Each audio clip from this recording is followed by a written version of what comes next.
I'm going to call to order the September 14th, 2023 meeting of the Board of Education. May I have a roll call? Mr. Lyons. Here. Ms. Angelo. Here. Ms. Tyler. Here. Mr. Rummel here. Ms. Cotton. Here. Ms. Wood. Here. Mr. Brooks. Sorry. For anyone who would like to join and participate, please stand for the Pledge of Allegiance. No video? I pledge allegiance to the flag of the United States of America and to the republic for which it stands, one nation, under God, indivisible, with liberty and justice for all. Our mission in partnership with Home and Community is to educate each individual child in a safe and nurturing environment. We will foster respect, self-worth, teach skills relevant to contemporary life, to promote academic success and creative expression. We will encourage the appreciation of rich culture, diversity in our community. We will instill a sense of wonder for the future to enable our students to become lifelong learners, responsible citizens of the world.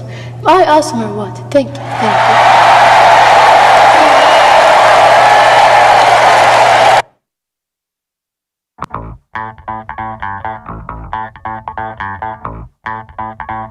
Forest Park Public School District 91 will be acknowledged by all as a safe and nurturing and diverse learning community that establishes the highest standards for innovation and continuous improvement to achieve excellence and global citizenship for each individual child.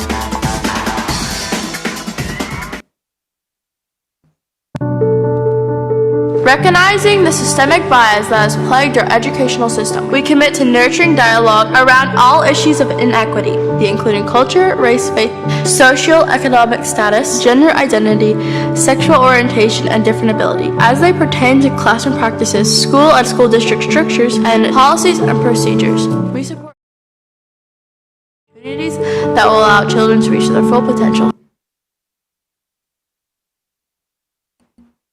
Mr. Brooks, could you read the Honoring Native American Land statement, please?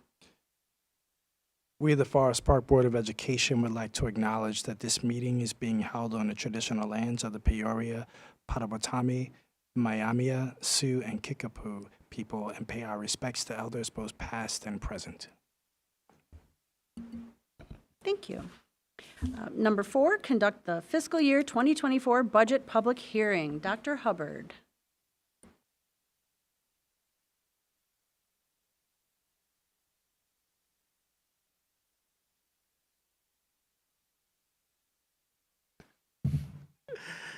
Good evening. Thank you, Madam President, board members, Dr. Alvarez, and guests. Our strategic plan drives what we do, and we really want to make sure that we align all of our resources to that. So tonight I'm here to talk about and present the 2023-2024 budget that support our learning and achievement, our family and community engagement, and our talent and recruitment and development.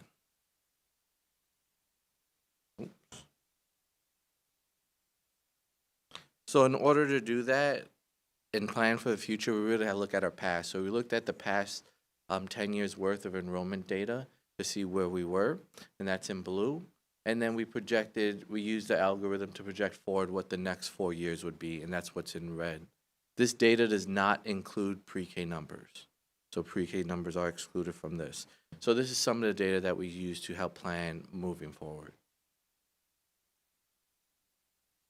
This graph here shows our enrollment per grade level for last school year. The trend shows declining enrollment in middle school. In order to try to change that trend this year, as you know, we built a new STEAM lab in the middle school. We're also offering algebra and pre-algebra to students this year.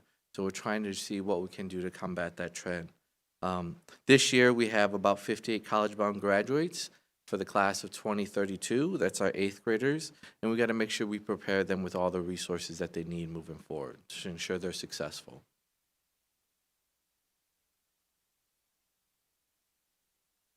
In this graph here, you can see that the needs of our student population are changing, and to ensure that we align our resources, we got to meet their needs.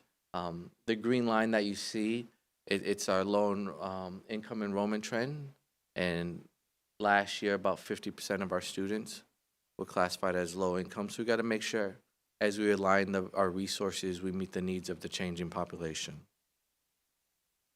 Yes. Oh.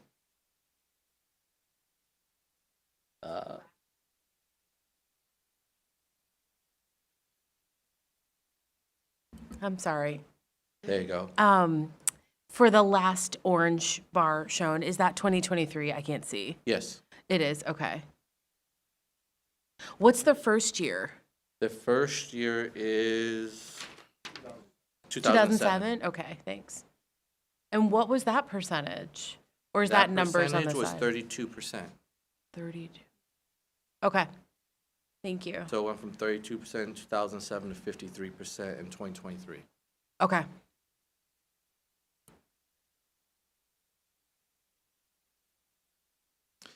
This graph, so just looking at enrollment from multiple perspectives and diving deeper, it shows that there's declining enrollment at Garfield in the middle school.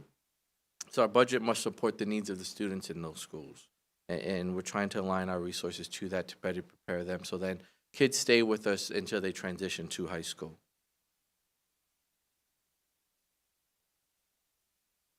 We don't have the 2023 data, but this is up to 2022. It shows our per pupil spending. In 2022, it was $27,000. I know last year was higher. The official number hasn't come out from the state yet. They won't release that till about October. But I can tell you it was higher than what it was in 2022.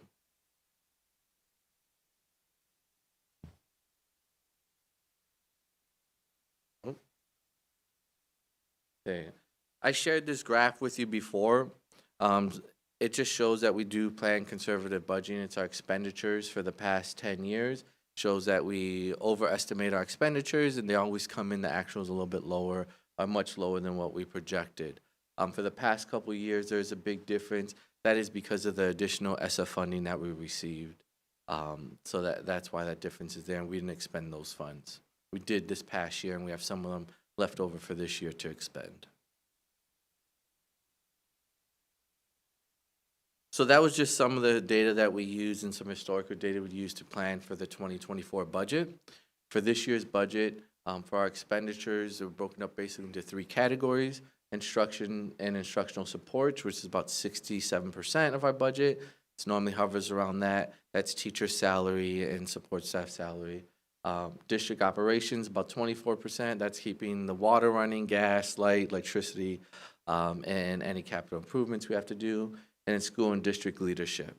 That's the leadership teams in the schools and then in the district office.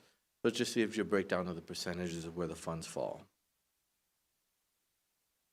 Some of the big expenses that we're driving this planning for this budget always are our student outplacement tuition that we have to pay. Additional transportation we added, as we're providing transportation now for probably about 50% of our district.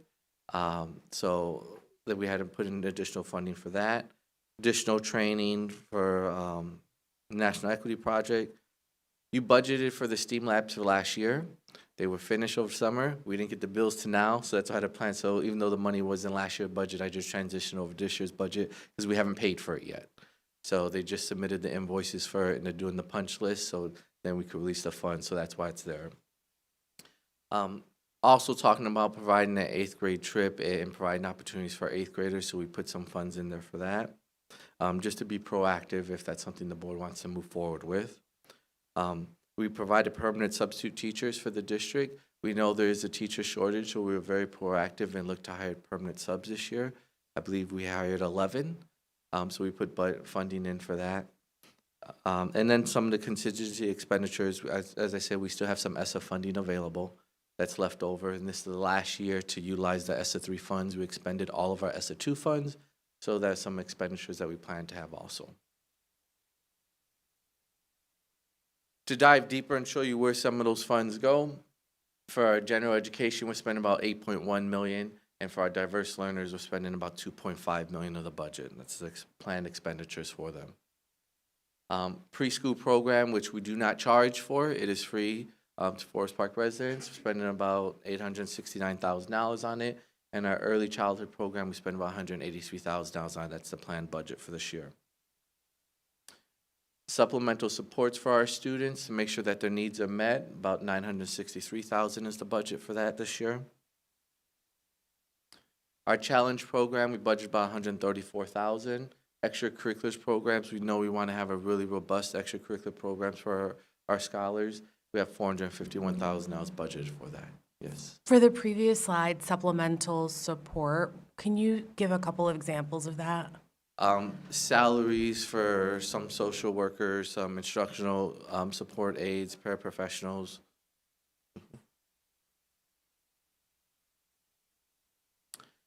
To make sure we have our summer school program this summer, $101,000. In our emerging bilingual program, we spend about $378,000 on it.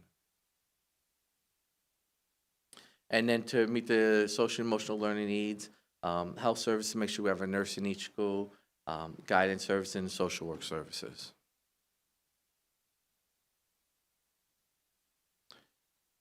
Our psychologists and speech pathologists to meet the needs of the students' IEPs. We make sure we set aside funding for that. That's the budget for the year. Our school and district leadership, we budgeted about $2.2 million. Library and media services, $220,000.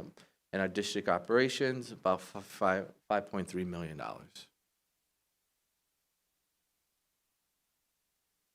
That was our expenditures. Do you have a question? Sorry.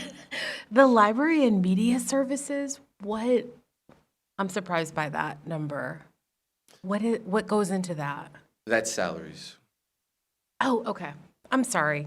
So these are all salaries. A majority is all salaries, and then any instructional supplies are also put in there. So if they have a budget to purchase things, that's put in there, but the majority is salaries. Okay, thank you for that. Yeah. So if there were a case where we were purchasing, say, equipment for some of the special education needs, that would not be included in these, that would be separate as part of like fixed assets, correct? Correct. Okay, thank you. Mm-hmm. That'd be more like district operations, so any fixed assets or capital improvements and big equipment, anything that costs over $500.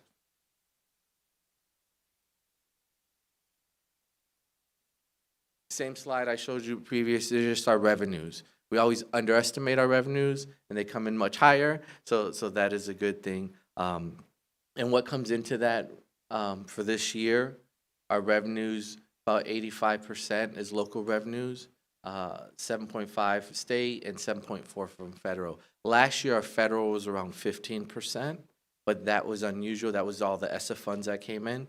This is normally where we are. I think for the past 6 years, we've normally hovered around 85%. It's like 85.1, 85.2, depending for our revenue that we're projected to get in locally. And what that means is, on the next slides, what are some of those big expenses? We're projected about get $30,000 in interest. Last year, we only projected about $3,000. I would tell you we end up getting about $200,000 in interest, so the Treasury did some really great investments. But we can't always plan on that money, so just budgeting that we get about $30,000. That we're gonna get about 99% of our tax collections. We normally hover around that. And then only 85% of our state revenue. Last year they gave us 100%, but just planning conservatively, we're only planning that we give about 85% of it in. And same thing for federal funds. We got 100% last year, but only budgeting that we get about 90% in, because they may hold back some money, we don't know. They just give us estimates on what they're going to provide us, so we want to be conservative in that. And last year was unusual to have it happen in the past 30 years that our consumer price index was above 5%. We don't know still yet if the county's going to keep it at 5%, but we budgeted that they would keep it at 5%. And as you've heard, they've delayed on when we're going to receive our first installment. So that's not going to come until maybe November, December. And that's really when we're going to find out what that percentage is. So we just estimated that it'd be 5%, and we're hoping that they keep it at 5%. Yes. And I know we say this every time, and that's exactly why we keep reserves on hand that we do, correct? Yes, and that is the very next slide. So thank you for that, Mr. Romo. So if we don't get any money in, and we're good for the next 10 months in our education fund, 13 months in our operational fund, transportation, 6.5 months, and our retirement fund 8%, 8 months. So we have the money there just in case they don't come in and it's delayed further than November or December. Did we move some more money back into the transportation? Because I know last month you presented that we spent more than we anticipated. Yes, and that's why one of the expenditures was an extra 175,000, and we got that up to 6.5 months because there was around 2.5 months in reserve. So yes. Any other questions? That is the budget presentation for this upcoming year. I do think we'd be in the same position we have been in the previous years where our revenues are going to come in higher, especially if we get towards the 5% for CPI, which in the past we've only got about 2.5%. Just one question about the CPI. Is that the federal CPI, or is there an adjustment made for state, or is that something that we get? So there is adjustment made for state. We don't know what that is. That's normally what it came out in September, but they've pushed it back. That probably won't come out until November. So we're waiting to hear what the adjustment's going to be. Okay, thank you. Mm-hmm. Any other questions? I'm wondering if you can go back to that slide that has like the permanent subs on it and the, do you know what I mean? Yes. So I think this is, in a way, like this sort of sums up our story in like the last 12 to 18 months about what we've really been trying really hard to do in our district, which is to transform, to be innovative, meet the needs of our kids, our staff. And I mean, I think a lot about all the kids in our community who are not coming to our schools. And what I really want to say is to anybody who's watching this or who likes to think our schools aren't as good as they are, like, I really want people to look at this. I mean, I think we take seriously when we feel like our students' needs aren't met. We get them to places where they are met. You know, we're working hard on our equity initiatives. We've added transportation. We have free breakfast and lunch for each student. We just constructed new STEAM labs. We're considering an 8th grade trip, which we haven't had in a long time. We're bringing back outdoor education. You know, so like we're trying to be proactive about, you know, shoring up our staff when people need to call out so that our kids have people that they know in our district in front of them. And so to me, this is like, it's boring, but it is our story. You know what I mean? Like this really is sort of the picture of, I think, the last 12 to 18 months of we're just trying really hard to take care of our community. And I hope people will consider this because I think that it shows that we're working really hard to try to help people understand how great we believe our district is. And we hope they see that with Yeah. STEM labs, the algebra, pre-algebra. Yep. And as I mentioned before, I really wanted to take a look at the budget.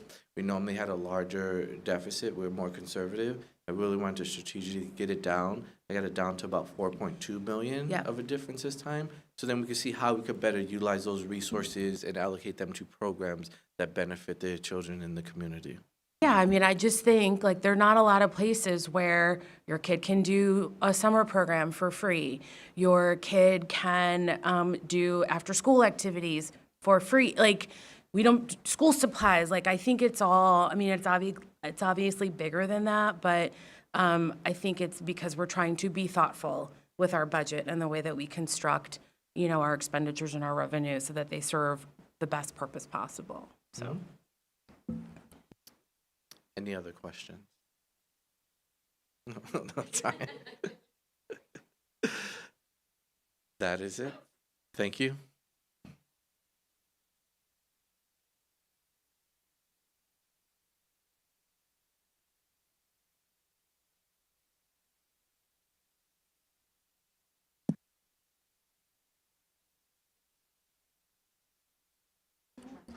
All right. Well, we're going to take a pause until 6:30 to start our regular meeting. Thank you.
All right, welcome back. We're going to continue with the rest of our regular meeting.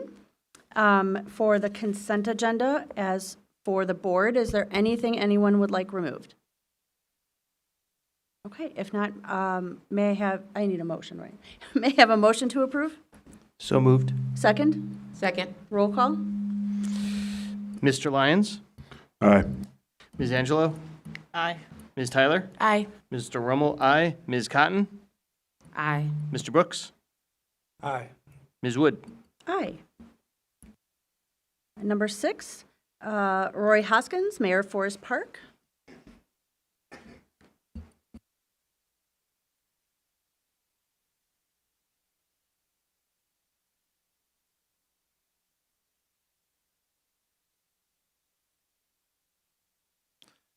Good evening, President Wood, Vice President Cotton, Secretary Rummel, members of the board, Superintendent Alvarez.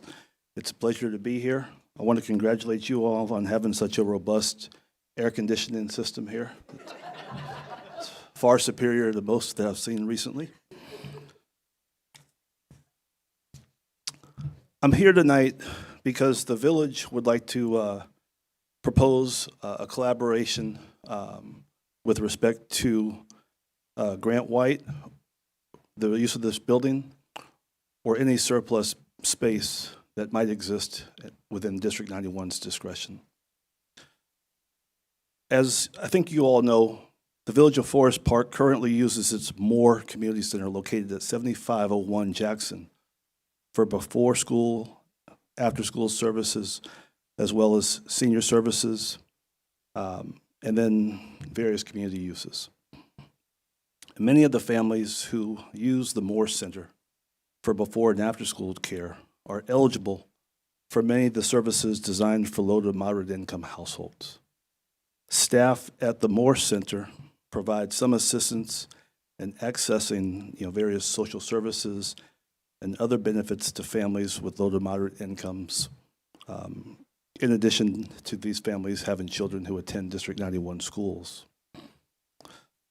What we've seen over the last few years is that the building needs extensive repairs, and it's currently undergoing a very comprehensive building assessment to determine the future of that building. What some of you may not know is that it was built over a reservoir. Just to the west of the Moore Center is the village pumping station, that yellow brick building. That has a lot of our water infrastructure. So some of the upgrades that we're considering for the community center, mainly a revamp to the playground area. The playground area is, it's just really not on brand with Forest Park, considering the progress we've made in probably the last decade. The village has allocated over $200,000 for repairs to the playground.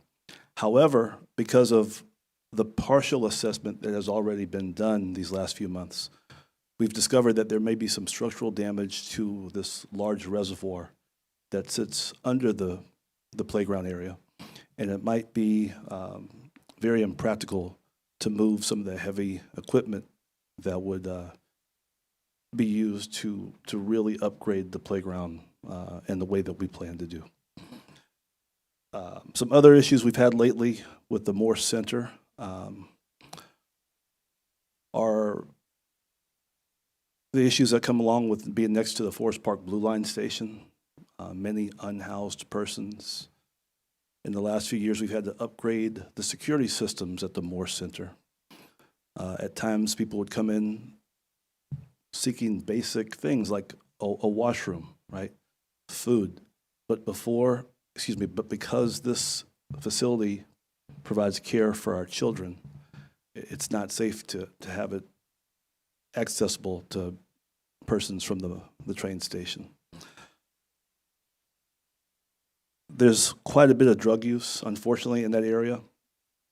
In the last 6 months, we've had the sheriff's deputies out. We've had a comprehensive cleanup done on the fences just south of our playground equipment.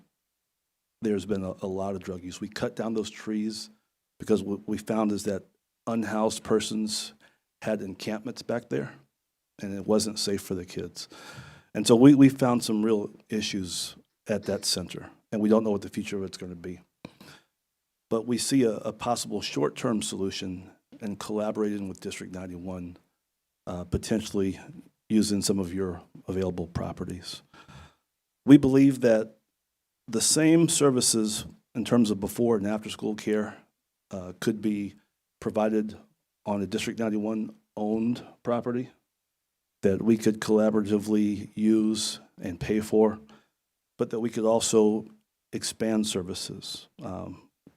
We see this as ideal because Grant White is centrally located and it possesses all the physical attributes necessary for a successful child care facility: gymnasium, classrooms, restrooms, kitchen space, outdoor play area, parking, etc. As I mentioned, the village would seek to share costs with District 91 for the maintenance. We're not looking to purchase the property. In addition to our traditional offerings in terms of before and after school care, the village could see us collaborating to provide services to teens or tweens. Currently, our programs only go up to age 12. Sometimes kids who are above 12 can be signed up as sort of junior counselors and still work with the day camp programs, but that's not something that we generally offer. But if we had more space, it might be possible to expand services to children who are maybe 12 to 13, 12 to 14, even 12 to 15 years old. And we see it feasible to establish partnerships with some of the nonprofits and arts-type programs that are already operating in the village that we already support. I'm talking about things like the Forest Park Theater Group that recently did Shakespeare in the Park, the Forest Park Arts Alliance, the Just Cause Dancers. I believe the district already has a relationship with Just Cause Dancers. The Answer Inc., possibly the management of the Forest Park Comedy Club that will soon open up. Ms. Ramirez has indicated a willingness to work with youth and other parts of the community. And of course, the Forest Park Public Library, and there may be some other partners, Historical Society, Garden Club, what have you. So how would this be paid for? Possible funding sources. The village still has some of our ARPA money left.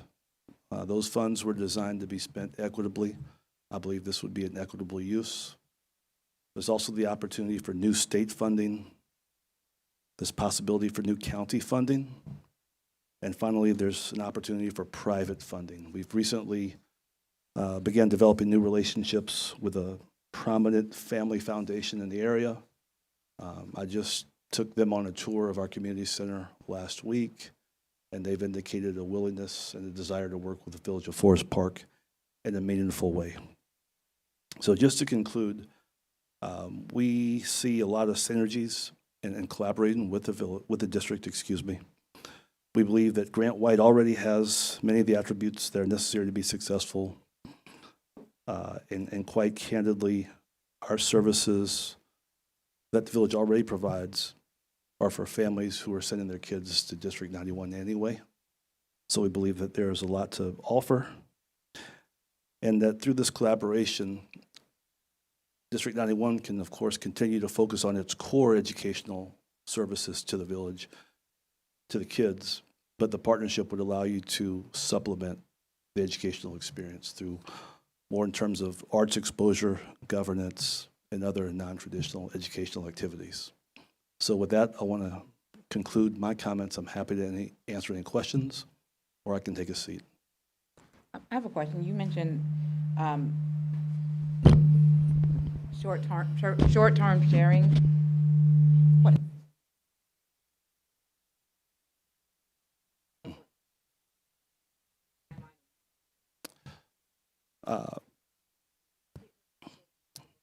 She asked me about the timeline. I don't have a concrete timeline. I know that the community center is going to need some repairs. What I don't know is whether we'll actually be able to make those repairs because we don't have the results of the building assessment. But when I said short term, I'm trying to indicate that we're not trying to purchase the building or look for fee title. Just two questions. You were talking about using the space. Are you looking to rent it or just share the space? So To be determined, Okay. right? But either way, you're not looking for like, to compare it to a 30-year lease where we would be turning over the space. No. And second question, are there any, based on what you know now, are there any remodeling needs that you could foresee? Or would you be able to use the buildings pretty much as they are? This is so early. Okay. I wouldn't be able to say that. I mean, it kind of depends on the needs of the district, right? Sure. It's my understanding that there are already some administrative functions being held at Grant White. We don't want to interrupt what you're already doing, but we do see there is possibly space to coexist. So if some upgrades need to be provided, we could probably have we would certainly have skin in the game. Okay. And last question. For some of the programs that you're talking about, especially like the tweens and teens program stuff that doesn't currently exist, are there going to be, do you have a timeline for when we might know what you're planning, or is that contingent on, hey, we need to know if we have the space first? It's certainly contingent, but right, like, again, there's a lot of programming already gone on, right? Like, we're already supporting the arts lands, we're already supporting the theater. We know that Rick Corley wants to have an indoor space to use. There's the scout troop. There's a lot of groups that already use the community center that I think would like to be in a better space. Thank you very much. A few questions. I apologize. I didn't catch the grant or the funds that you said that. I said potential funding sources. We still have some of our ARPA money, American Rescue Plan Act. And how much is left in that fund? Hundreds of thousands. Hundreds of thousands? Hundreds of thousands. Hundreds, 200s, 300s? We have over, I think, 300,000 left in ARPA funding. And then have you applied or looked at any other grant sources through the state? We have some grants pending. I did mention that we have a relationship with a family foundation that's local that just toured the community center has expressed an interest in working with the village. Okay, so you would use a local foundation plus any type of pending grants, correct? So there's potential ARPA money. Yep. There's some state money pending that has already been allocated to Forest Park. It wasn't allocated for this use, but we have some state money pending. And then there's potential private dollars. Alrighty. And then also, have you considered, I mean, you've talked about some programming that our district is already providing to our kids that a potential other person has discussed in the last board meeting, and then your same type of programming.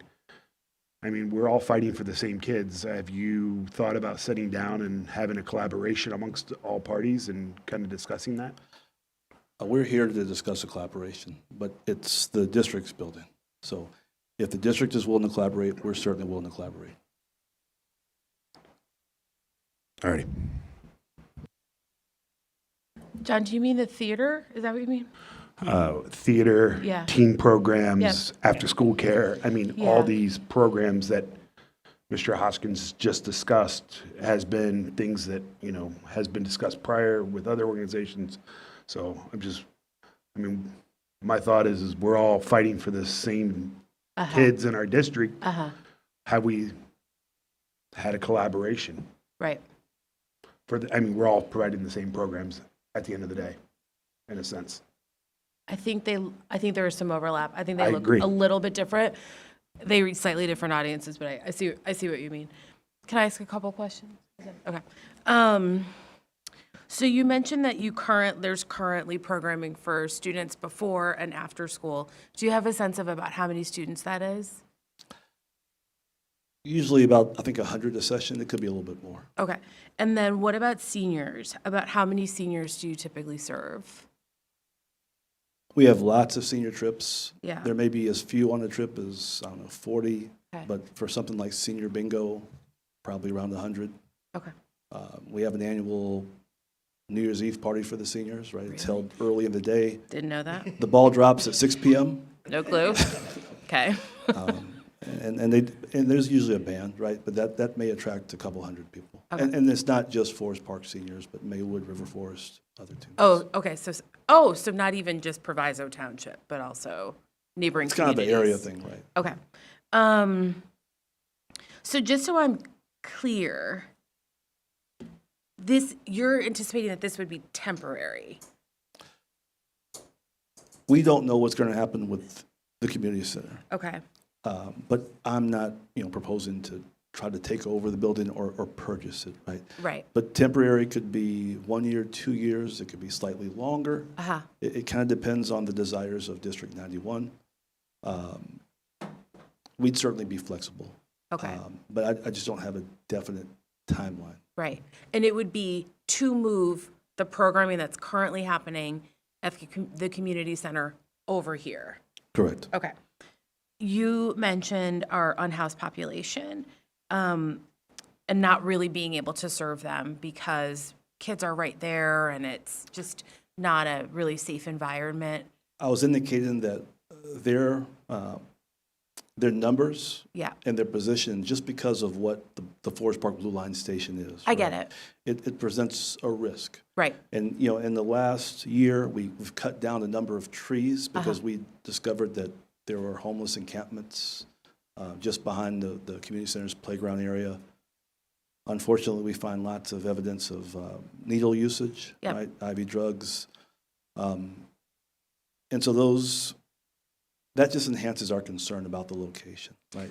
Okay. So there's the need to renovate it, but then there's also the reservoir that's underground and maybe the inability to really give it the kind of fix up that it needs. Right.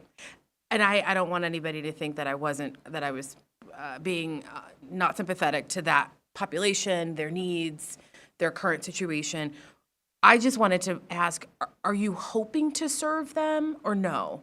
Like, would that be something that the community center would like to be able to do, or? So its core services Yeah. have been, before school, after school care. Sure. And senior services. Okay.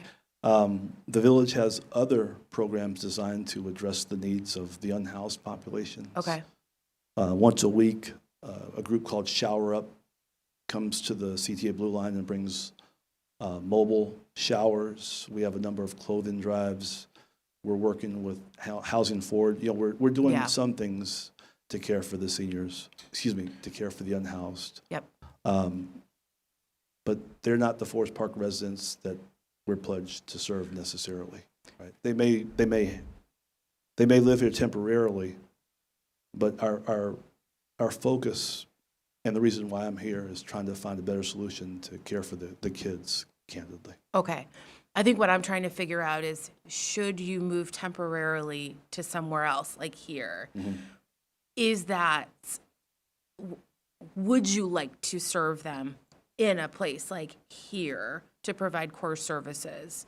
I think that's what I'm trying to figure out is Would I want to bring Yeah. homeless services here? yes. That's not why I'm here. Okay. This is really about children and senior citizens. Okay. Thank you. I think those are my questions. I'm not indifferent to the homeless. It's just that's, I understand. Yeah. Yeah. How far along in the process of sort of evaluating the fitness of the building are you? we should have a better sense probably within the next 2 months, maybe even a shorter time. And what happens if that space is no longer feasible to be used? Then we'll have to really put our thinking caps on and explore other options, right? There's a county building across the street from the community center that's somewhat underused, the TB clinic. In the past, the village has thought about, making a real approach to the county government to see about acquiring that somehow. Okay. There's a potential, maybe with the library. We wouldn't just fold up services at the community center. It's just that we couldn't expand it, it wouldn't make sense to make the kind of improvements that we think are needed there if it's structurally unsound. Right. Yeah, okay. Thanks. Other questions? I think the question that I have is connected to the grants. There is a process that goes along with the grants, and how long do you anticipate having an understanding of when those grants will turn into actual usable funds? Well, we already have ARPA money available to us, so there's no waiting on that. And like I said, that's in the hundreds of thousands of dollars. We're not here to purchase this building. So Okay. if there were renovations needed, a contribution from the village, we have that funding available. In terms of family foundation funding, I alluded to that. That's probably a longer wait. But these private foundations can be fairly nimble. And if they want to make a move, they can. And in this case, we have a pretty strong relationship with this one particular family foundation that I'm alluding to. And then we were allocated some state dollars, about 1.7 million. It's already been allocated to us. Okay. And so those funds, what you're talking about, are not for the renovation of the community center. They would be dedicated, or maybe a portion of it dedicated to the utilization of this school district and for the community and resources here? So the ARPA money is very flexible. If we wanted to do something here, we could use that to make improvements here. Okay. And that's, like I said, in the hundreds of thousands. Okay. And that ARPA money, is that just one lump sum, or is that like an annual or an amount that can be reincurred over time, because we don't really have a time frame of when? The village got a pile of ARPA money during the height of the COVID, excuse me, and we haven't used most of it. So we Okay. still have a pot of money. So that's one general lump sum that can be utilized? We wouldn't use the entire sum for this purpose, but it's enough to probably make renovations if that was asked of us. Okay. Is there a time by which you need to spend that ARPA funding? We have another couple of years to spend. Couple of years? Okay. And one more question. So after the Park District came over, and they had a team come through the building and look to kind of get an idea of what it would take to get the building into shape for their proposal. Do you want to have or do you plan on having anybody from the village come in and take a look at it and say, hey, this is what it would take to get it to where we think it should be for our purposes, so that we can talk about how much money you have, but what would it actually take? How much would you have to spend here to get it where you need it to be? Well, you've been to our community center, right? And you've seen that lovely structure, right? And you can speak to the opulent There's definitely a need, bathrooms definitely a need, and the agreed. playground. I'm being a little funny there. I think your building is sound. We wouldn't need too many changes here. So really, money's not kind of the driving thing when it comes to being here. If the building were open tomorrow, we could move it. You could move in and use it tomorrow. We think we could make it work. I mean, like I said, you have the facilities, right? Gyms, washrooms, parking, kitchen.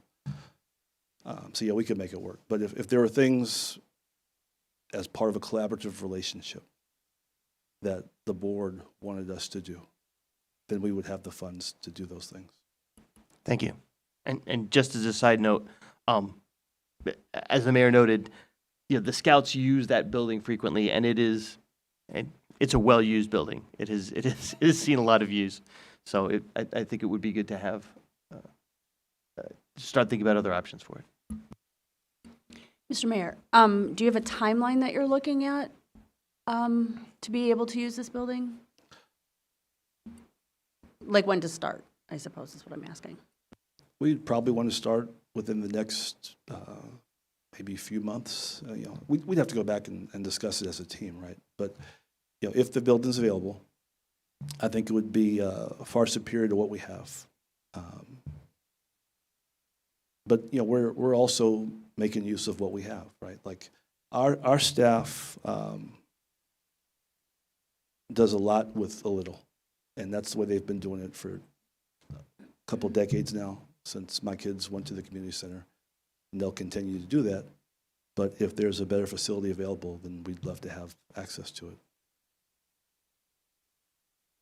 Did you want to say something? Yeah, And then I want to say something. I was curious if there is anything that you believe or that you anticipate would be needed if a collaboration occurred, like from that of the resources that you are utilizing now at the Moore Center and what we have as a resource. Is there anything that you anticipate maybe would needed to be changed, adapted, adjusted in order to accommodate the staffing and the children that you serve there, or the community serves there in We- comparison to here? That's a really good point. We might want to install cameras. I don't know what your camera systems are currently like, or what extent you have surveillance, but, you know, and watching little kids, that's something that we've invested in at the community center, and we would probably want to see that wherever we're operating childcare programs. Maybe we'd look at your locking systems. I understand that you all have a pretty good security system here. We're looking at some upgrades to some of our buildings on a more global scale, but security is always going to be important.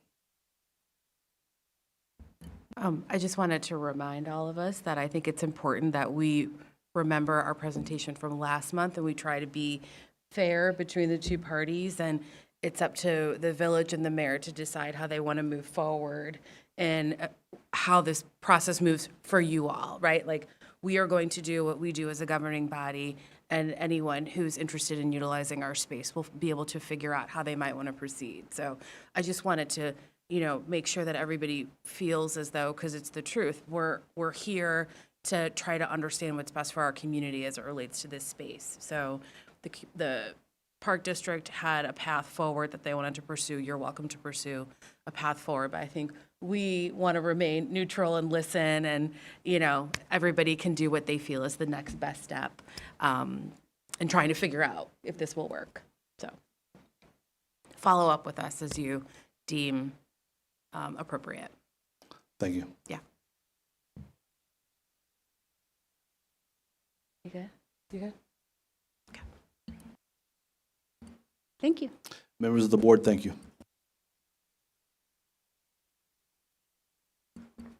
Number 7, correspondence.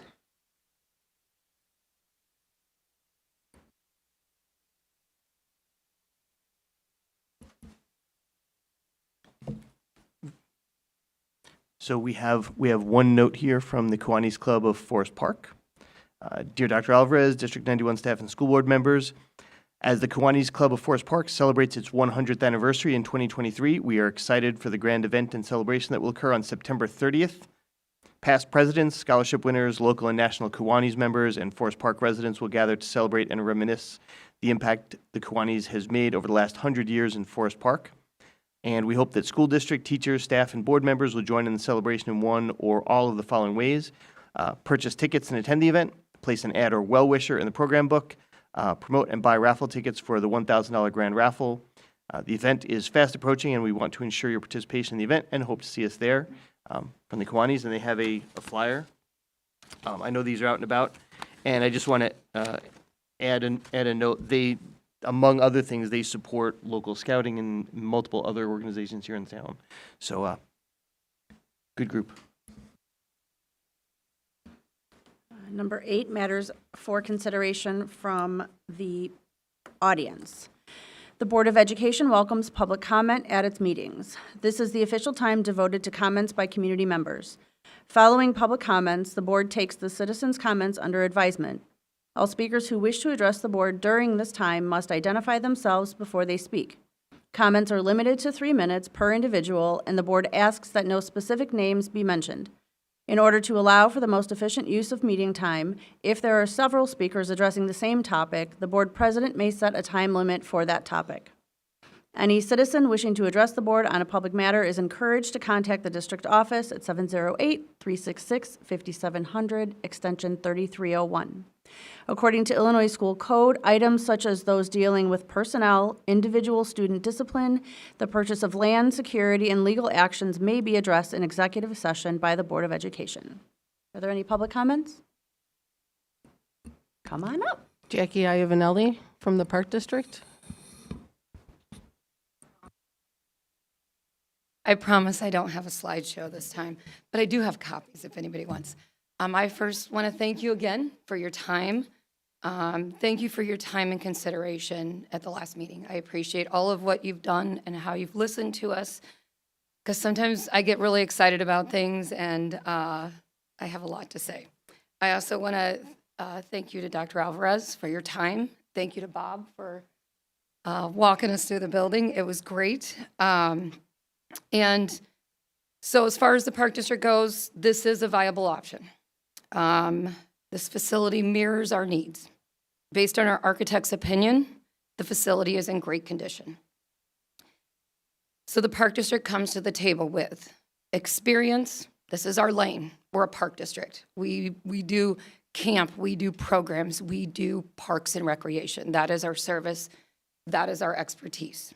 That's what we come to the table with. That's what we do for this community. We have funding. We have guaranteed funding. The state, we have a $2.5 million grant awarded to us. We have legislative support. This grant was given to us by Senate President Don Harmon because he's excited about our vision and he wants to see this happen. We have a vision. We have a need for indoor space to serve enrichment, arts, theater, music, dance. We also have for adults, we have health and wellness programs that we can't offer right now because we don't have the space. We also come with a partner, WSSRA. This facility would house 13 different communities in West Cook, Chicago, the special needs of 13 different communities. We would host their offices here. We have that partnership. We've just signed a memorandum of understanding going into this, knowing that we will have this. We are ready to start tomorrow. If anybody knows me, that's kind of the way I do things. And we are a huge advocate of collaboration.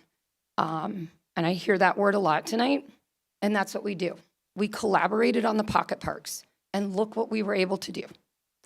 That was two government entities coming together to say, we have the expertise, we're the park district, we should be doing parks. And the village saying, you're right, let's do this. And now look at what we're creating. We are collaborating, we were talking about the teen programs. Next week, our superintendent and our rec staff are meeting with the library staff to collaborate on teen programming. We have a need, let's work together. Why would we work separately? Let's bring it together and make that happen for the community, because it's the same community, same tax dollars.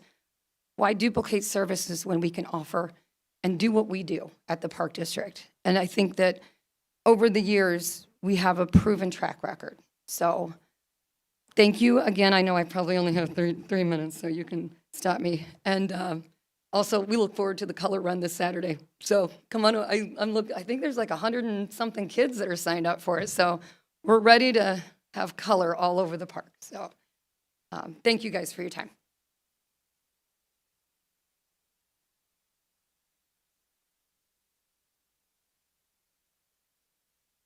All right, number 9, superintendent report. Dr. Alvarez? Okay, starting off my recognition, IT recognition. We're celebrating National IT Professionals Day on the 3rd Tuesday of every September, which is September 21st this year. So we want to recognize our 2 guys in the back who are behind the scenes, technical experts here. Although we're getting feedback, guys. We are grateful for Jason Stockson and Carlos Romero, who make sure our D91 systems run smoothly. Our back-to-school picnic. We have now had 3 back-to-school events. This was our second picnic in partnership with Jackie Alvinelli and the Park District of Forest Park and District 91. We'd like to recognize them, as well as a huge gratitude to Nuri Suseta Ramos, who spearheads our event.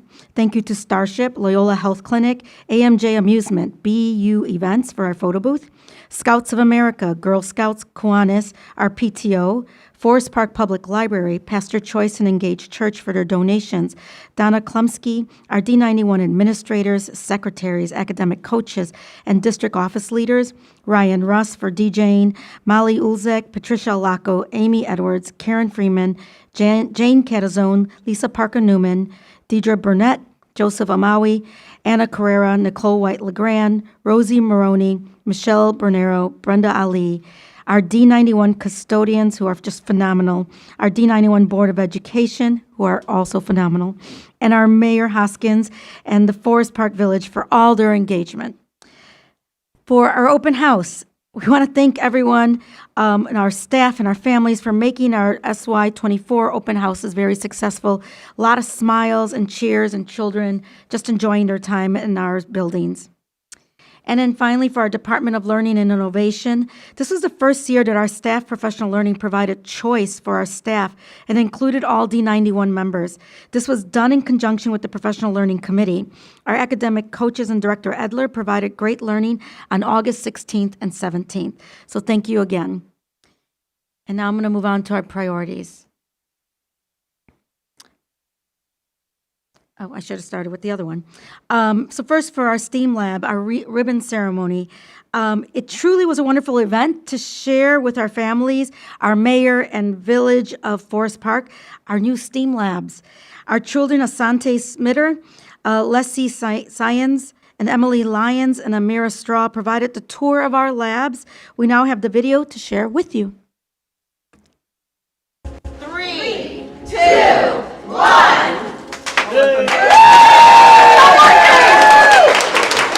Welcome to the Forest Park Middle School STEAM Lab. So the station that we are currently in right now is the design room. This is basically where we do all of our designs, create everything that we would like to create.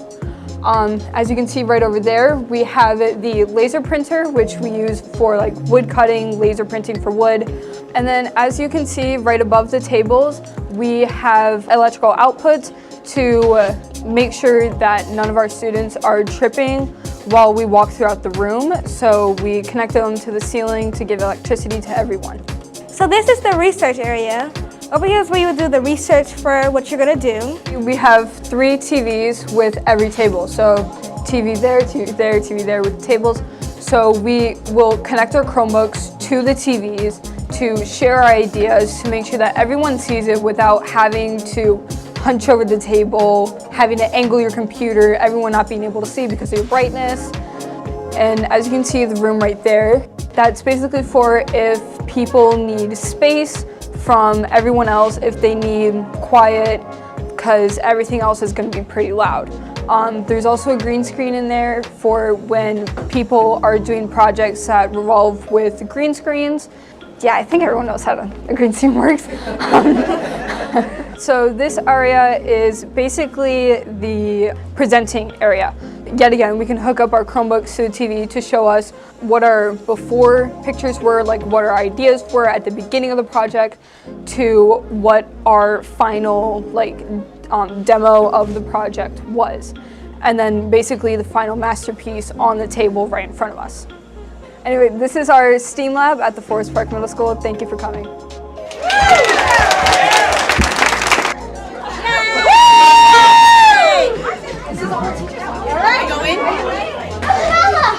These chairs. Now that's okay. All right, we're ready. All right, Asante, lead us off. This is the research area where you do research and where you learn. That is the quiet room, like the middle school. If a room wants to work quietly, nobody will interrupt them. This is the design area where you build and design stuff. This is the presentation area where we presentate stuff. I cannot thank all of you enough for this, really for the ribbon ceremony.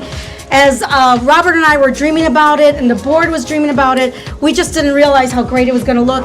And so we thank you so much for entrusting us with this, because STEAM is really going to make the difference for our babies, for our scholars. So thank you so much.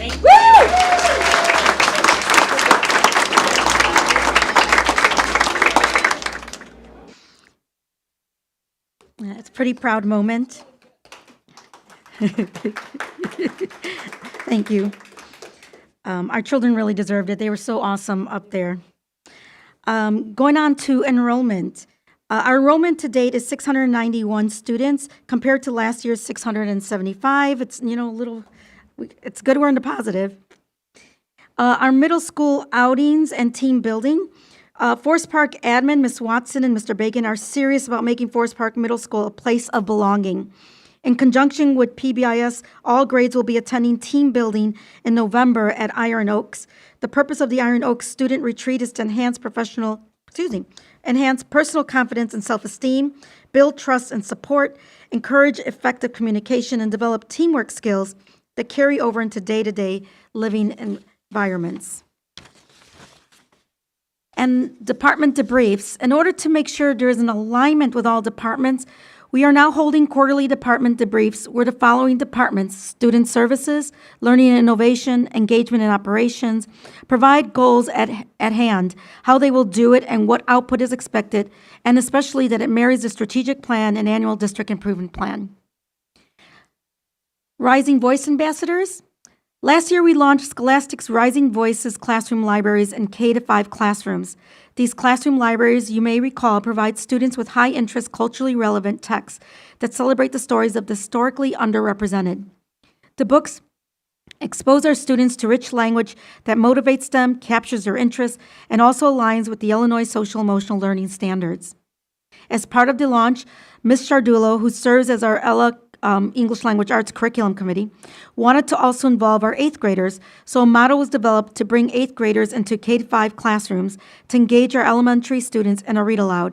This was not only a great success, we are now extending our partnership with Bernie Grant Hill, who's our regional sales, and Michael Hagan, the VP of the Rising Voices Division of Scholastic Books. Our 8th graders will now be known as Rising Voices Ambassadors and will have the opportunity to engage with other students and our community in a variety of ways that would highlight the amazing things our district is doing to raise the voices of our students, build a love of literacy, and nurture an appreciation of diverse cultures. We also want to shout out Jen Ullman, our academic coach, and her leadership as instrumental in this exciting partnership with Scholastic Books. Thank you, Ms. Ullman, Ms. Chardulo, and all the leaders who are opening up their classrooms and bringing so much energy and enthusiasm to this initiative.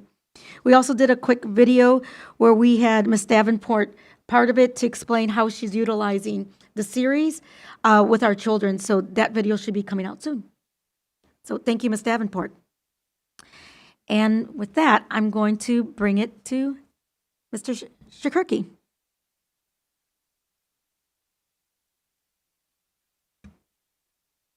Good evening, President Wood, Vice President Cotton, Secretary Rummel, members of the board, and least but not least, Dr. Alvarez. Thank you for inviting me to speak this evening. It's funny that we just mentioned Rising Voices. We were just talking about this yesterday, and there's also coming out with an Asian American Pacific Islander collection, which would be very useful work as we continue our pursuit of our equity imperative, a lot of the work that the Social Sciences Committee has been doing over the last year or so. One reason I wanted very excited to come speak with you this evening, to share about an opportunity that I was invited to do just a few weeks ago in Washington, D.C.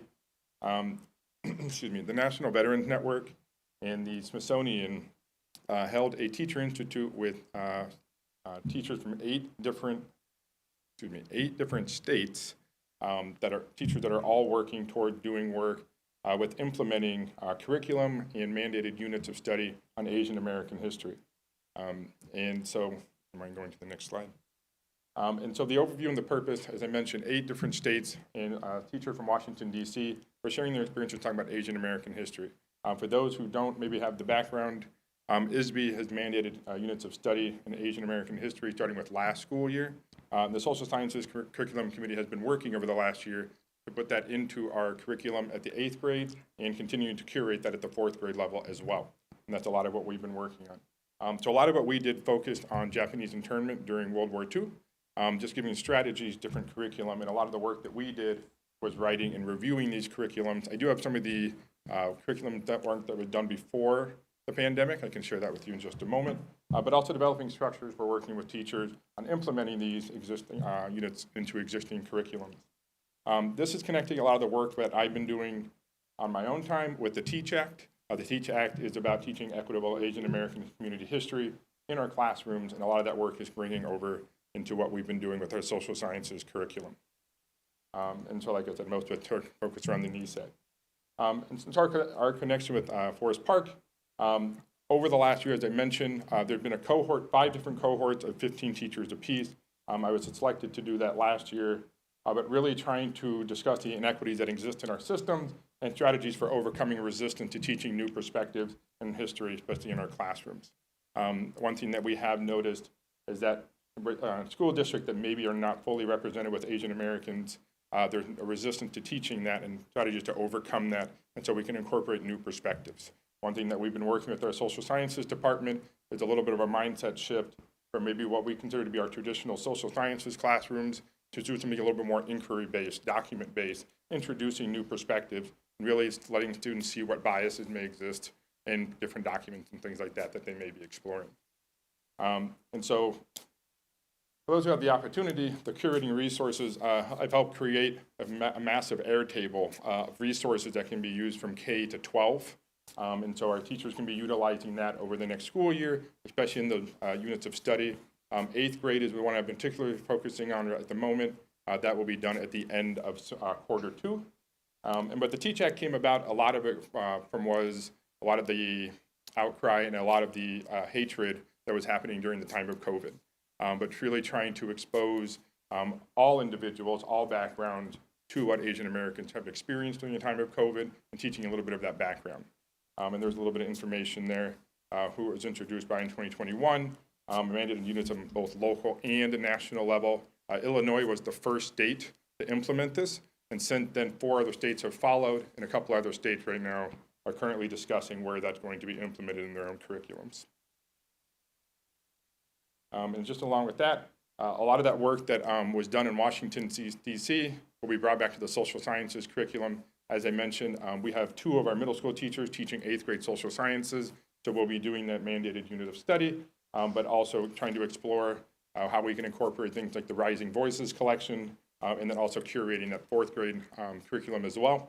But just really making sure that we're hitting those units of study and that we're reevaluating and rewriting our curriculum where necessary, and making sure that those resources that we're using are culturally responsive, but also have an equitable lens in giving our students really multiple perspectives.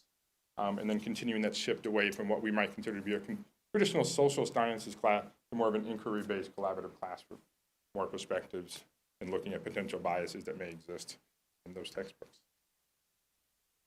With that, are there any questions about the experience and what's currently going on with the social sciences curriculum? I have 2 questions. What about this initiative excites you, and what about this initiative makes you proud? Sorry, what was the first question? What about this initiative excites you?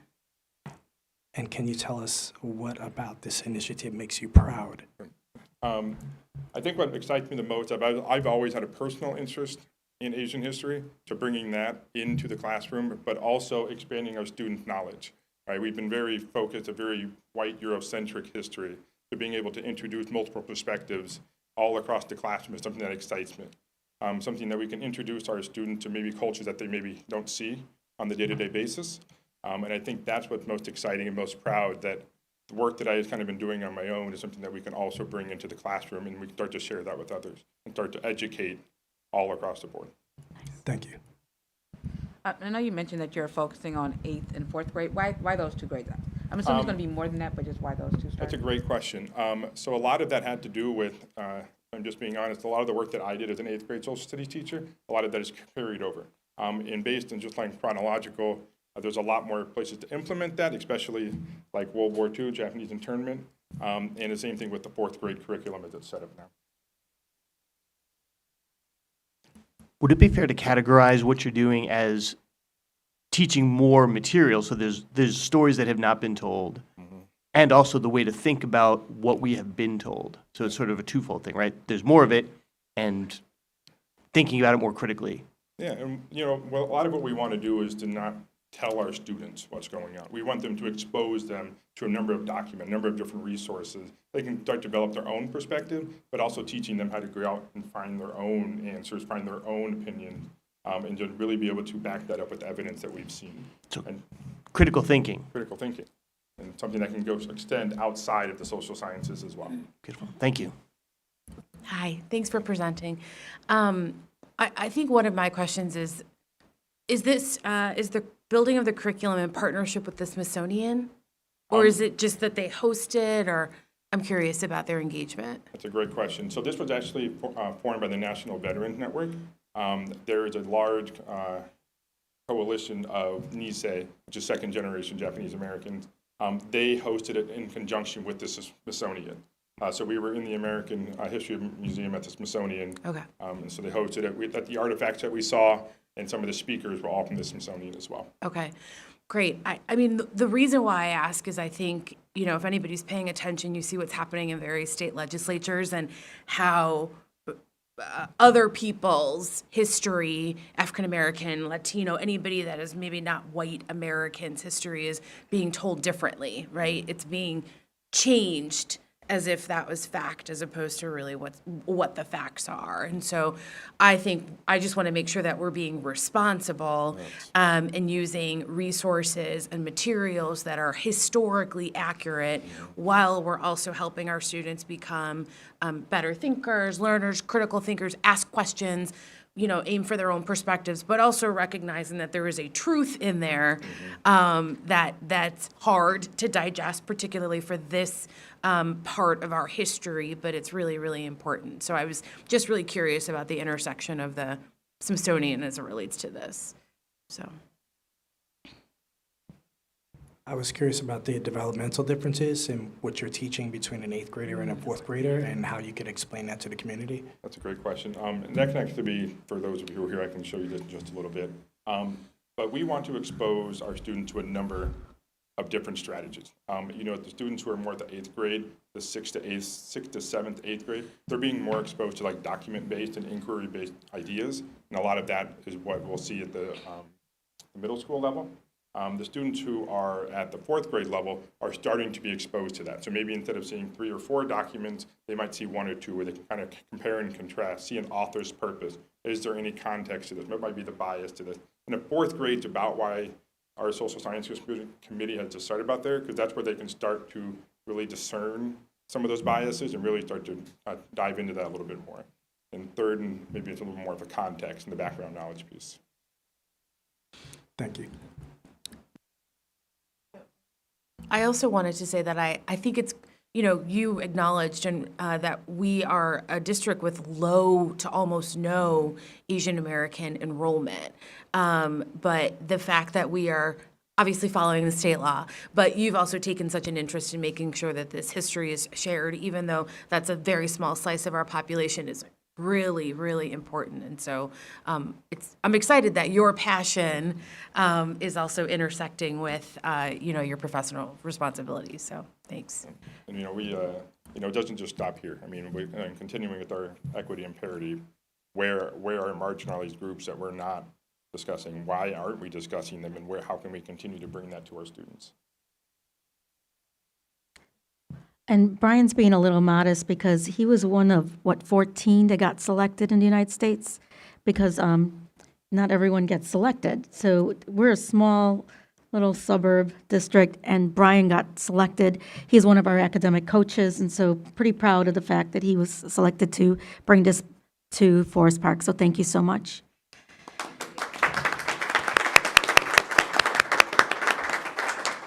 Are there any questions? And I can also, we'd like to see maybe, this was curated before my time working with the group, but some of the resources are things that we'll take a look at, and we'll be developing our own curriculum over the next 2 years as well, things that individuals can use. So I can go ahead. Okay. Thank you, Brian. Okay. And I hope you could see throughout this whole day, there's a lot of work in equity that we've been doing. This is part of it, as well as the Rising Voices Ambassadors, a lot of different things happening, the STEAM labs. Moving on to family and community engagement. Rooms. As a district, we are no longer utilizing Class Dojo for school family communication. Instead, we have transitioned to a new feature called Rooms within our Forest Park School District 91 app. This was launched this week and will provide a more streamlined and efficient way for us to keep you informed about school updates, events, and more. It will also facilitate better two-way communication between teachers and caregivers. We understand that change can be an adjustment, and we believe this transition will enhance our ability to stay connected and engage as a school community. And you'll also find it in one spot in our app, the Forest Park School District app. Our calendar. School year 24-25, can you believe that? No. Getting next year's calendar process started early. We are working with staff and Proviso to make sure we have a school year 25 calendar ready by January of 24. So we want to start early. Conversations will start next week with our teachers.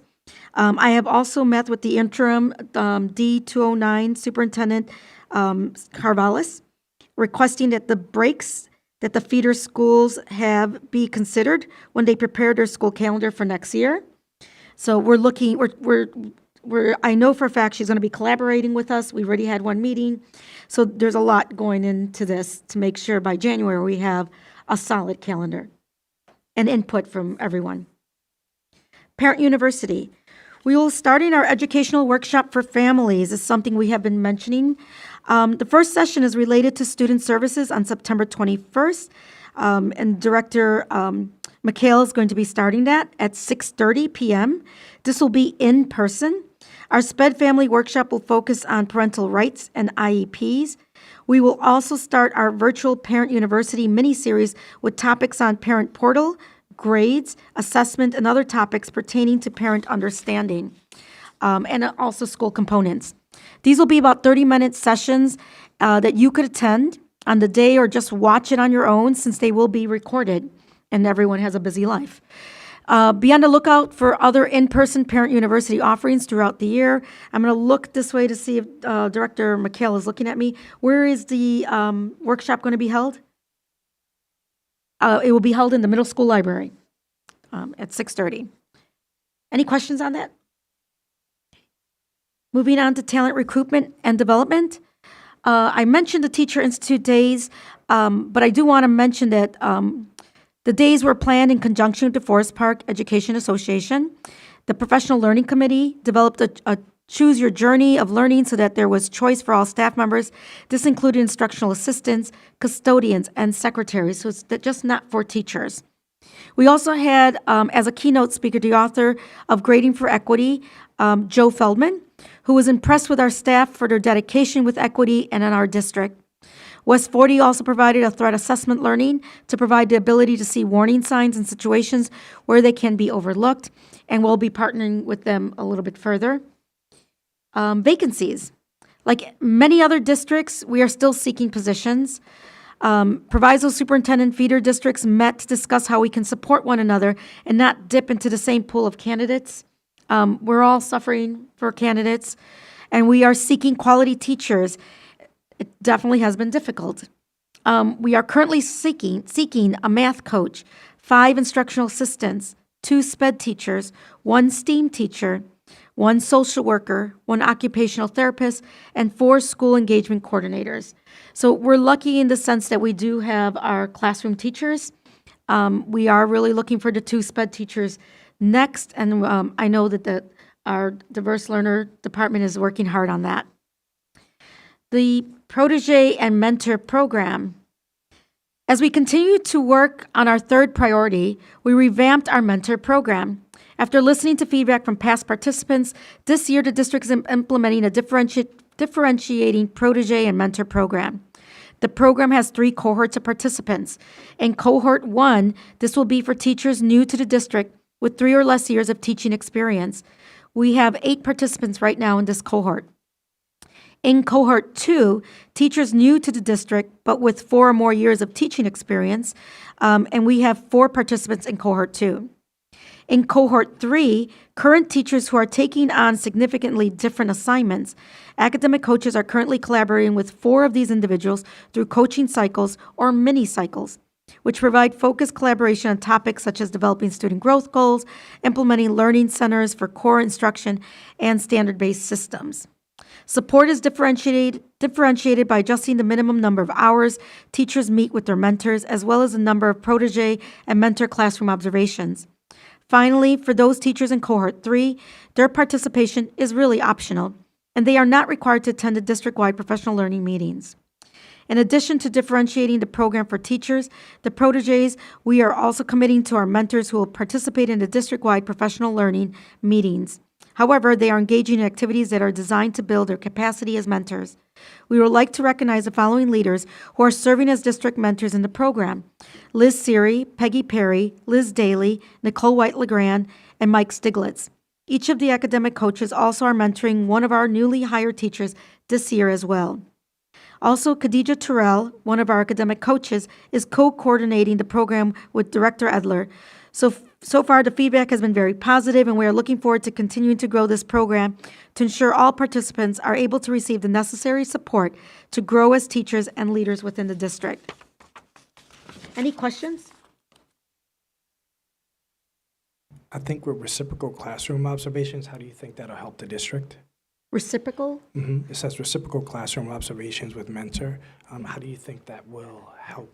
And particularly when it comes to someone who teaches in the same grade level, it allows them to support them. They know what's happening within that grade level. I know right now we have fourth grade is one of them, where they're truly supporting them, and then they meet together to make sure, like, what are you doing right now with the curriculum, and making sure it's aligned so that parents in that grade level is also another parent in another grade level are having the same experience. Okay, so that would mean another teacher from another classroom You got will it. observe as a teacher was in the process of it. Okay. You got it.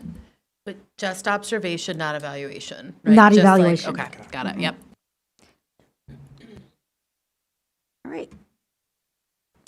And for FOIA, we did have one FOIA. This was to identify everyone in the district or employee who's certified as a school librarian with a school library licensure and endorsement in library media, and is currently working in that capacity this school year.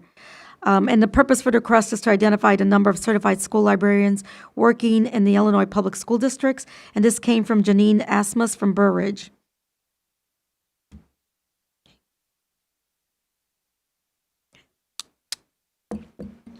Uh, 10 committee reports.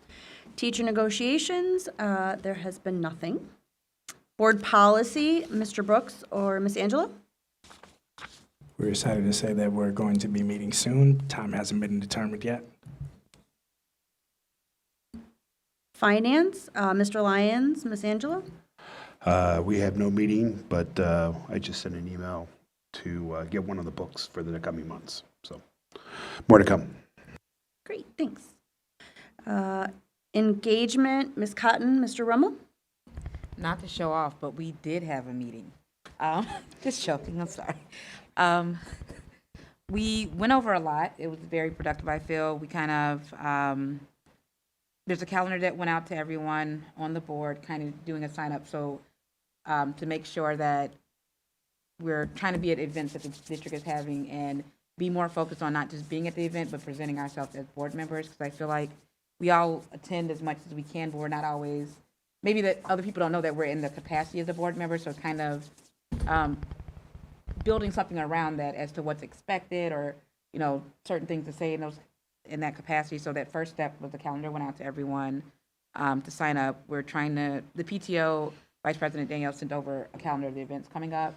So if we can try to get at least one board member at those type of events, bigger ones like open house, we plan for 2 or more. We also talk about the QR code that was developed last year, but not much had been done with it. So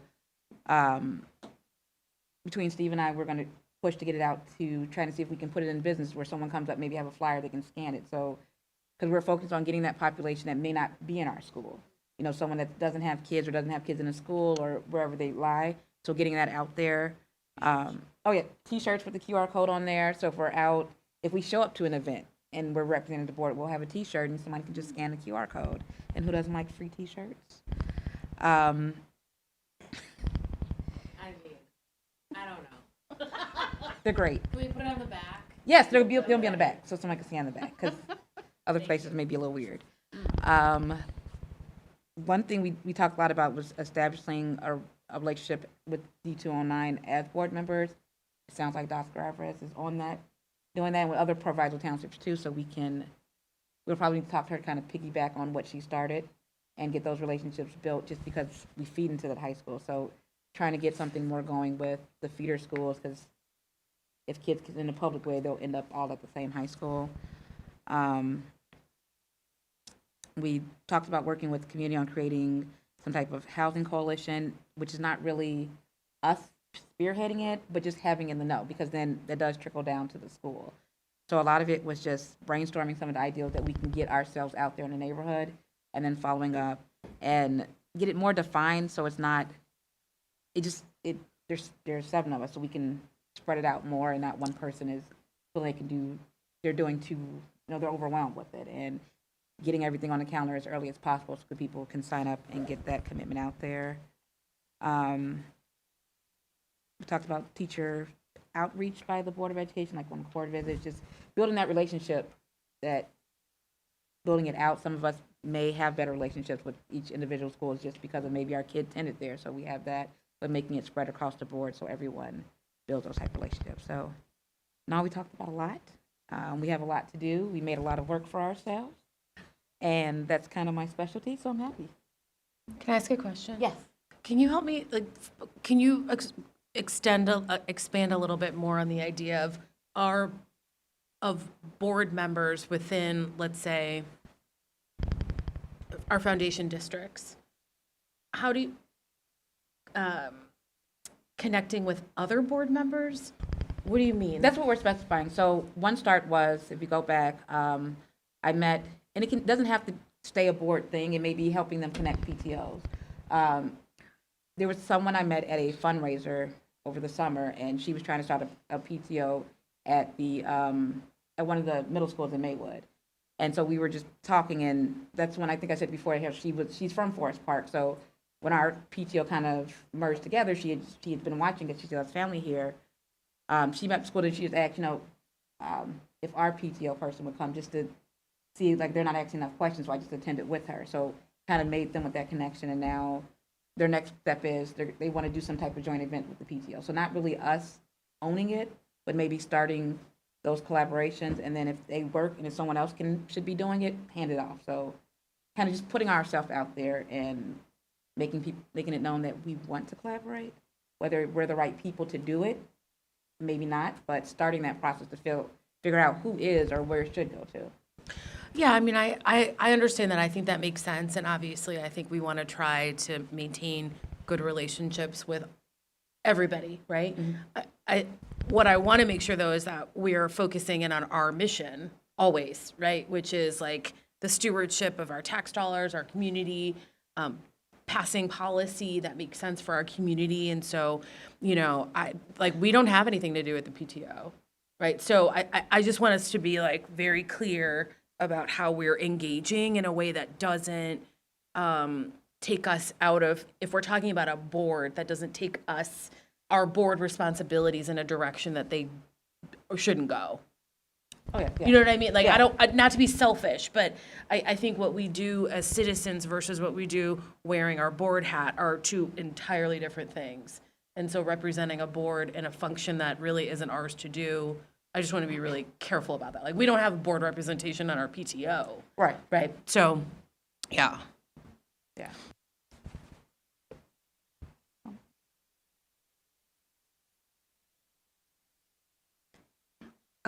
Superintendent evaluation, again, Ms. Cotton and Mr. Rimmel. All right, so we met for this as well, and I think we made a lot of progress. One of the things that so right now we have a draft that we're going back and forth with, that we're also going to be talking through with Dr. Alvarez. We are not making, as of right now, structural changes, so the eval that was there that you've all seen, that you've all heard, that rubric is not, we're not proposing any changes at this point. What we did is we looked and we said, based on what we've already established, which already has a track record, what can we add to the process to ensure that there are specifically like metrics that show progress towards these things? But metrics are tricky things, so we're being very deliberate and careful about the data that we're looking at, how it's reflected, and basically to make sure that anything that feeds into the evaluation is both fair and directly and exclusively controllable by Dr. Alvarez. So there's, because it's not fair to hold somebody accountable for something that they have no control over. And we are going to be talking to Dr. Alvarez about that. So by the time this is all done, it will be something that everybody agrees to. It is not something that we're going to be imposing. But more to come on that. We certainly should have something by, you were asking about, by December. I certainly don't see a problem with that.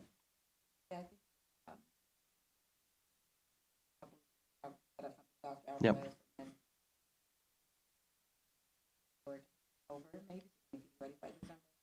Yep. But it's nothing really new. It's mostly, it's information we already have that should be readily available. So we're not making a cottage industry out of this. Can you give an example of a change that you're considering? Like, Certainly. I recognize, like, details. Yep. You know what? I strike my question. Never mind. Thanks. Well, one thing I can add to that, it's more just making sure a question is, like he kind of alluded to it, is if this is the measure we're looking at, kind of taking out even our own bias or what we may have seen. So it's like she knows exactly what this one point is, and it's not that I interpret it as this is what it means and you interpret it this way, kind of fleshing it out so where it's only one interpretation. So when we're evaluating, we're all evaluating on the same mindset. That's without getting into exactly what it says. Yep. Probably best example. PPC, we have our first meeting next Wednesday, so I'll have a report next month. CAC, Mr. Brooks, Mr. Lyons? We did have a discussion with several members of the committee, and I think one of the main things that we want to focus on is recruitment and broadening the scope of recruitment for people that are coming into the committee. We talked about what we love and what we hope to see, and the patience that comes along with that process. So that's where we stand right now. And IASB delegate, Ms. Tyler? No. Almost. Soon. Almost. Make my debut. Okay.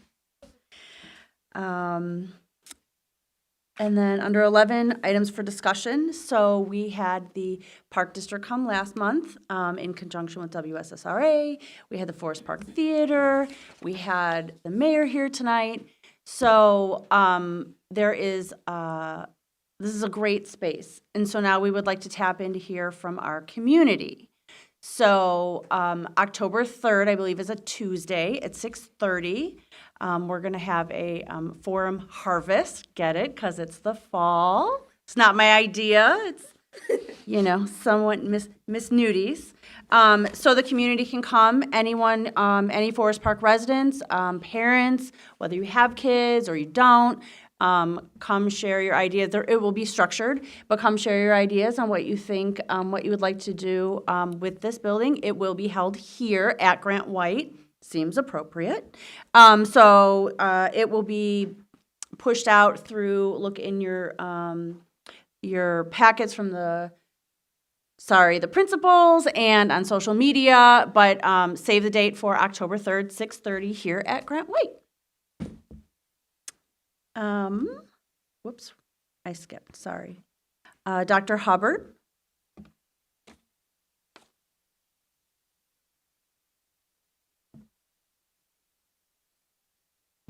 Good evening once again. Just a couple items to discuss. The very first one is the Certified Personnel Compensation Report. This is an annual thing. As government employees, we have to make sure we post the salary of our employees on our district website. So this is letting you know that that report is completed and it will be posted on the district website. Any questions regarding the report?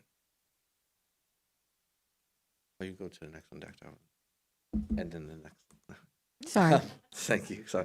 The next item is the status of the district finances. For our evidence-based funding, we did an increase this year, but just like last year, it was a very small increase. Our increase this year was $620.98 for the whole year. So that's the additional funding we received from the state. I did want to let you know that. But what I did want to point out here is, as we said, our enrollment has been changing, and we want to make sure we align our funding to the needs of our students. From last year to this year, and from previous year, our English language learners population has increased significantly. So for the past 2 years, that is a population that has been increasing in the community. So we want to make sure we're aligning our resources for that. And we will maximize that $620 that we just received, that extra money. Any questions regarding the additional funding we received? That is all I have for discussion. Thank you. May I have a motion to go into closed session to discuss the employment, compensation, discipline, performance, or dismissal of employees? May I have a motion? I'll make a motion. Second? I'll second. Do we need a roll call or no? Okay, can I have a roll call? Sure. Mr. Lyons, Aye. Ms. Angelo, Aye. Ms. Tyler, Aye. Mr. Rommel, aye. Ms. Cotton, Aye. Mr. Brooks, Aye. Ms. Wood. Aye. We are now in closed session.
All right, and we are back. Number 13, possible action to approve the resignation of FPMS ELE teacher effective 9/1. May I have a motion? I'll make a motion. Second? Discussion? Ms. Cotton? As discussed in closed session, whether we are going to approve resignation of Anissa Aguilar McCardle. Roll call? Mr. Lyons?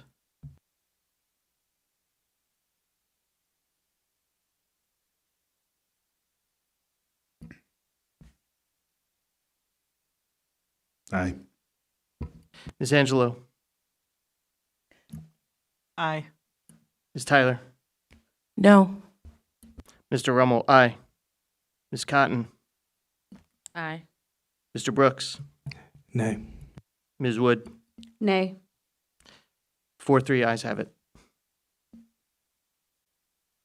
Number 14, possible action to approve superintendent of buildings and grounds school year 2024-2025 employment contract. May I have a motion? So moved. Second? Second. Discussion?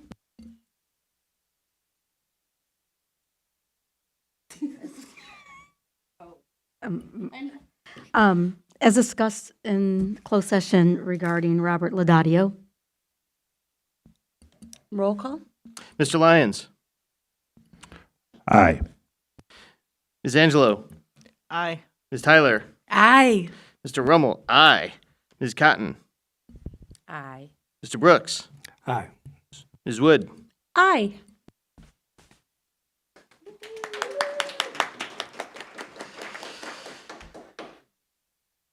It's a little chilly in here.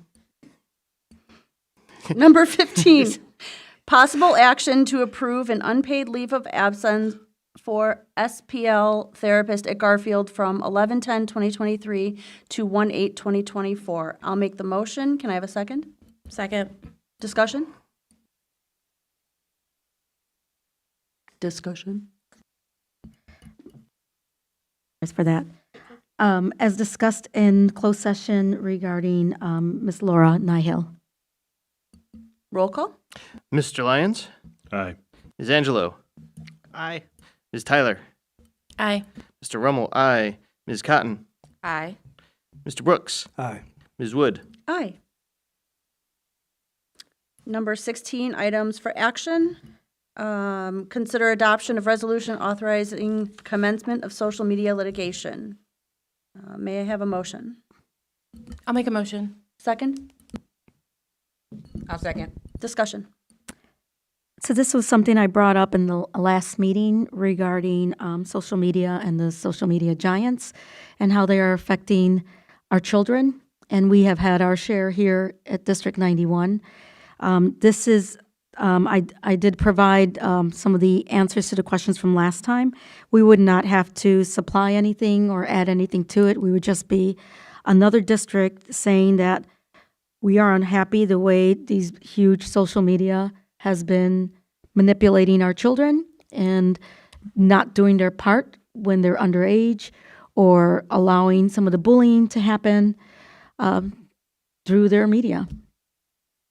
So I am asking for consideration for that. What was the specific ask that so we're in a lawsuit, but what is the lawsuit demanding of them? Nothing. Nothing from us. No, I mean from the social media companies. Like we're saying, hey, we're suing you to make you do to make what? sure that they remove children who are underage, to make sure if they see any bullying, if they see any things of threat or even children who need support, that they will take responsibility for that as well, and support the schools whenever they're contacting them. I know for a fact Ms. Uceta Ramos spends a lot of time making sure that TikToks are taken down, and sometimes they listen and sometimes they don't. Yeah, I think it's just further accountability from those companies. And also, the Surgeon General has made a big public push around the use of social media and how detrimental it is for young people. And so I think it's also like a marriage of those two. And I appreciate you reaching out and getting some more information on that, because I just did not want our resources taken away, considering that we've got other objectives. So thank you. Can I have a roll call? Mr. Lyons? Aye. Ms. Angelo? Aye. Ms. Tyler? Aye. Mr. Rummel? Aye. Ms. Cotton? Aye. Mr. Brooks? Aye. Ms. Wood? Aye. Okay, B, Dr. Hubbard, consider adoption of resolution for fiscal year 2024 annual budget. May I have a motion? I'll make I'll make the motion. I'll second that. Discussion? This is the annual request asking the board to approve the budget that was presented during the budget hearing for the 2023-2024 school year. May I have a roll call? Mr. Lyons? Aye. Ms. Angelo? Aye. Ms. Tyler? Aye. Mr. Rummel? Aye.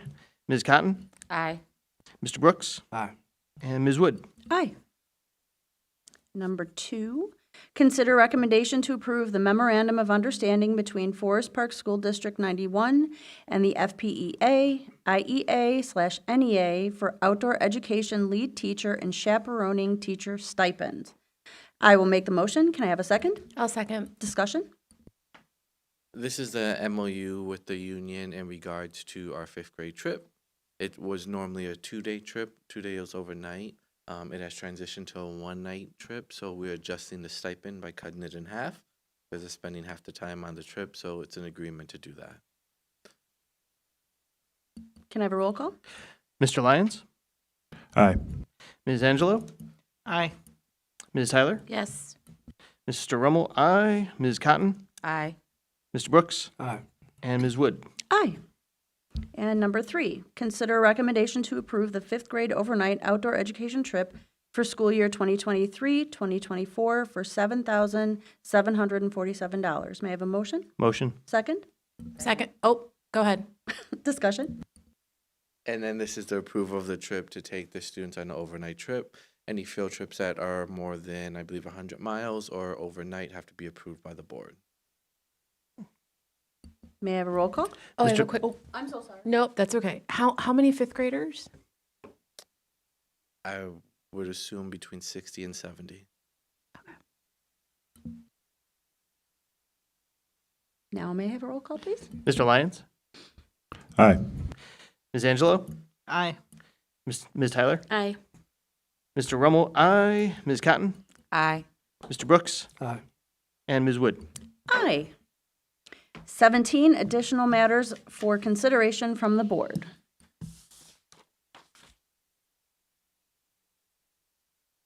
Okay, I have one.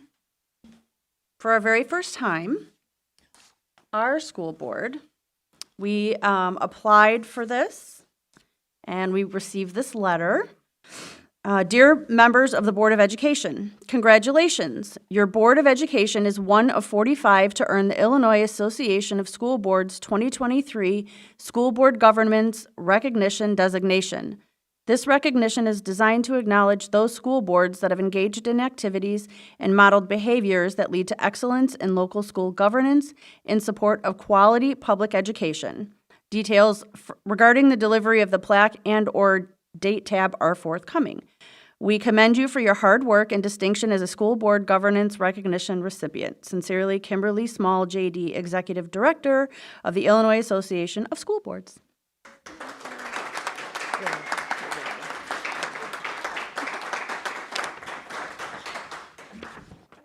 Anyone else? Been a long evening. Thank you. It's been a great start to school. Don't forget October 3rd at 6:30 here at Grant White, our harvest meeting.